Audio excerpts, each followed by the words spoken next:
Carolina, Mrs. Biggs. Thank you, Mr. Chairman, and thank you to our witnesses for being here today. I don't think there's any question about the critical role that the subsea cables play in the security and the daily functioning of the United States. Yet responsibility for protecting these assets is fragmented across multiple federal agencies with no single entity clearly designated as the federal lead. Someone mentioned earlier about maybe looking at the executive order for some direction for that, but the ambiguity creates gaps in the oversight, and actually it leaves the industry without a clear point of contact during emerging threats. So as members of Congress, we really need to understand whether this structure is adequate for today's risk environment.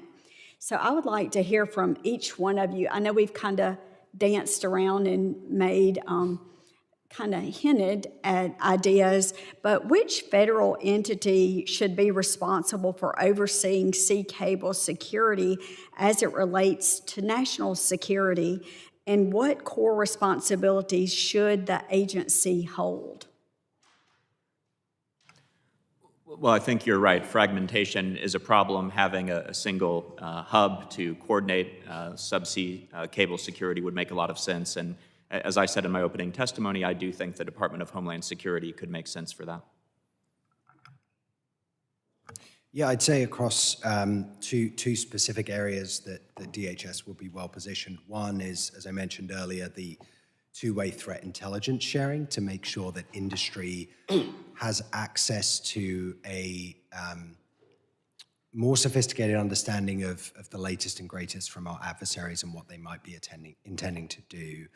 The second is we've talked about, concerns within the supply chain, perhaps repair vehicles coming out or vessels coming out of China. The supply chain's big, right? And most of these supply chains were developed at a time originally when China probably wasn't the biggest threat to the United States. I think we need to take a more holistic approach than just calling on one piece of the puzzle and have DHS work with industry to map that supply chain so that we understand it.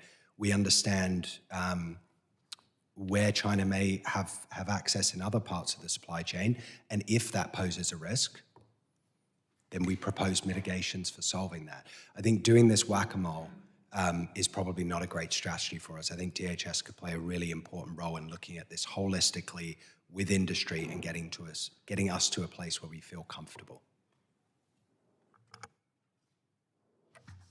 Well, talking to people in the industry, I don't think they have a preference. They just want someone who knows what knows what the strategy is and can prosecute it. DHS has been proposed a few years ago. A member of Congress I know proposed that NTIA take over leadership of Team Telecom. That could also work. But what we do need is something, like, as you said, is a holistic approach. Right now, I think supply chain mitigation is really well managed. Team Telecom has done an excellent job at that. Also, other strategies that would fall under the denial curtain of strategy of making sure that cable landing stations are hardened and then they're not letting in potential bad actors. That's already well covered under Team Telecom provisions. But that's only one aspect of protecting cables. To have actual deterrence, you need to have a policy to prosecute companies that are damaging cables. You need to allow the industry to innovate with detection technologies. And most importantly, you need to promote physical diversity of these cables. Right now, I'm not really seeing that a great deal. DHS did put out a study a couple of years ago promoting this idea, but as best I can tell, nothing's really happened on that. And I'll echo much of the same sentiments as my colleagues here. I do think the DHS can play a lead agency role in a lot of these domains. One in particular that I would encourage you all to think creatively about is you all have sponsored in the cyber domain bug bounty programs, for example. I would love to see a boat bounty program where we identify members of the shadow fleet. I think you can get a lot of folks who would be excited to help identify Russian ships flying under flags of convenience.